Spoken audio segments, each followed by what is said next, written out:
Hello, and welcome to Spicy Toast Gaming.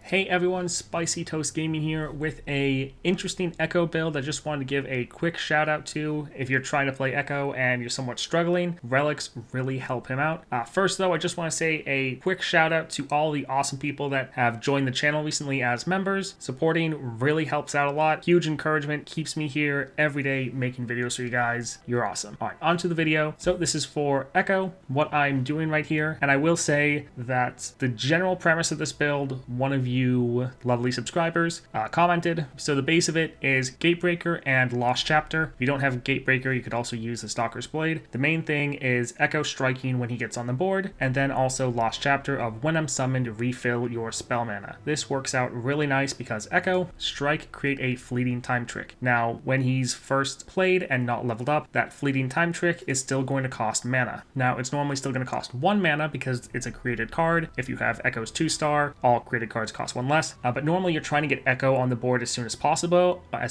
Ekko is normally pretty mana starved. So what often happens is you play Ekko and then you don't have any mana to play your time trick, or maybe you're in a situation where the enemy has too strong of blockers, and if you play Ekko, he'll just die. This is really nice because when you play Ekko, he hits a Nexus doing some damage, but he also creates that time trick, which then you have the mana to play with your Lost Chapter. Also with Ekko, quite often you're able to summon multiple copies of him, either with Chrono Break or Parallel Convergence, especially this one. So every time you're summoning a Ekko, he's going to immediately hit the Nexus or an enemy if using Stalker's Blade, and then create another time trick for you. You're really wanting to predict as many times as possible to get the benefit of your other star power. When you see a unit in predict, grant it to 2 in a random keyword, and then obviously all your other predict synergy. So this is working out pretty nice. I also threw in a Bounty Hunter's Renown just so that Ekko has a bit more survivability and that his Gatebreaker hit is going to do a bit more damage. If you want to focus on not having Ekko destroy the Nexus and you just want to get that strike off, I would potentially recommend going with the Grand General's counterplan right here, and that's going to create a fleeting Ekko in hand. Since you already have an Ekko on the board, that's going to be a called shot. Draw 1, create a Parallel Convergence in your deck. Right here, start a free attack with an exact ephemeral copy of each ally. Very good, and remember this is going to cost 3 because it's going to be a created card because of your second star power again. So if you don't want to go with the using Ekko to destroy the Nexus, that'd also be a great option for your second slot. I am already using this in a game. I'm not going to showcase the whole game, but I just thought I'd show you the end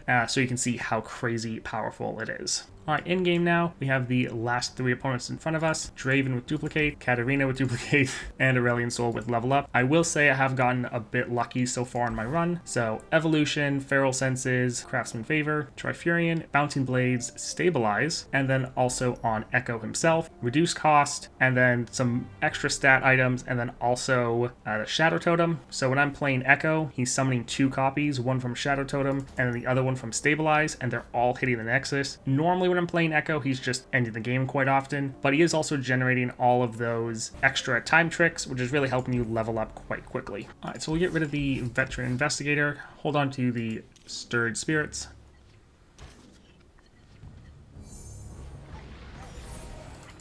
Yeah, we also went with a kind of a ephemeral support build-up, and then all of our wonderful created cards.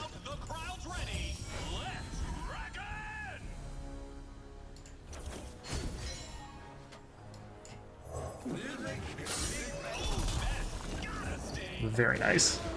And we'll get rid of this. Picking up all of these powers that give you a created card every round, since with Ekko and his second star power, you're already being able to play them for free. So here, we're going to end the game, and this, you've seen this build quite often with a lot of people using Gatebreaker. We just were able to get Ekko to such a high level. But that being said, if you want to get rid of that Gatebreaker so you don't scale and just use Ekko to immediately end the game, I totally understand that. But if you notice, when we play him, he's going to generate all those time tricks and then refill our mana so that we could use them if we weren't winning right here. Back in the game.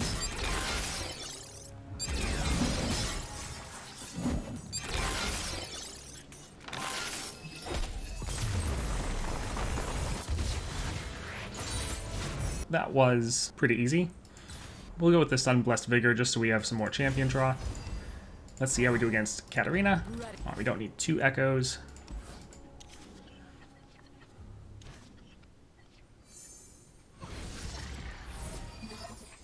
Goodness.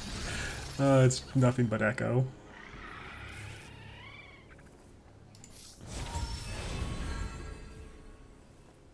Sad, I was hoping for a drop border there.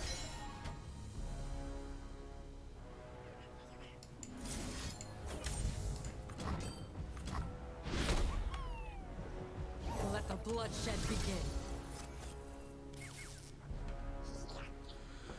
Alright, we will just hold off for next turn. Hopefully they don't open attack. If they do, it's gonna definitely suck.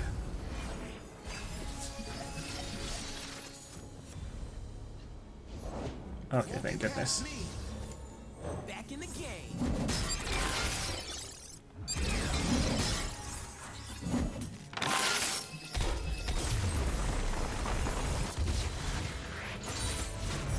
So far, it's really showing you one of the good things that can happen with this build.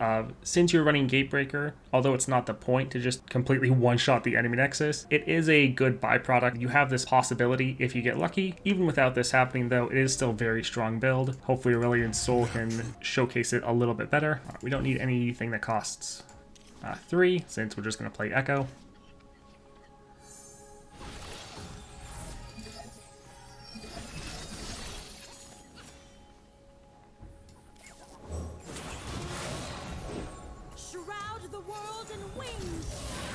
We'll do our predict, see if we get a drop border. We do not. And might as well use this since it's free. Ashes and stardust.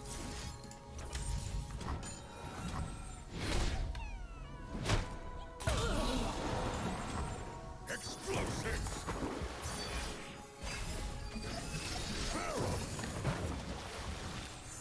I'll show 'em pain.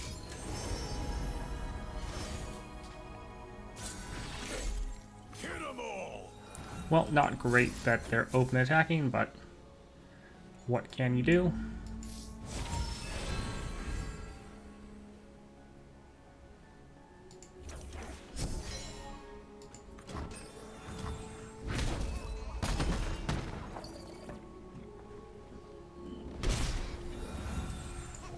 Never had luck, never needed.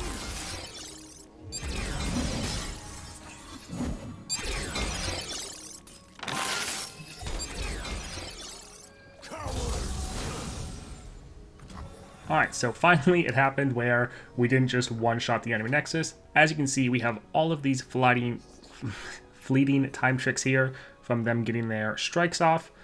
So with this build, you could also just go for 2 strike relics if you wanted, so double Gatebreaker or 2 Stalker's Blade, you know, any combination therein. And then it also refills our mana, so we can play these time tricks and try to get leveled up, as well as also just, you know, buffing all of our cards. Oh, right. I remember this.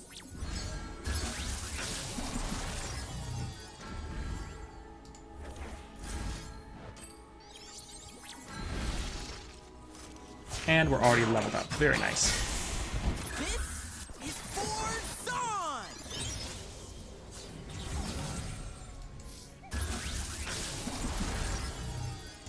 Getting our drop borders. Our hand's filling up a little bit. We're probably going to be burning cards next turn.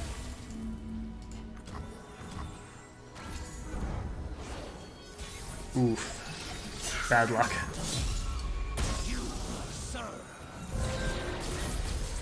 Luckily, we still have another Ekko. Never had luck, never needed. Easy to say with that Z drive of yours.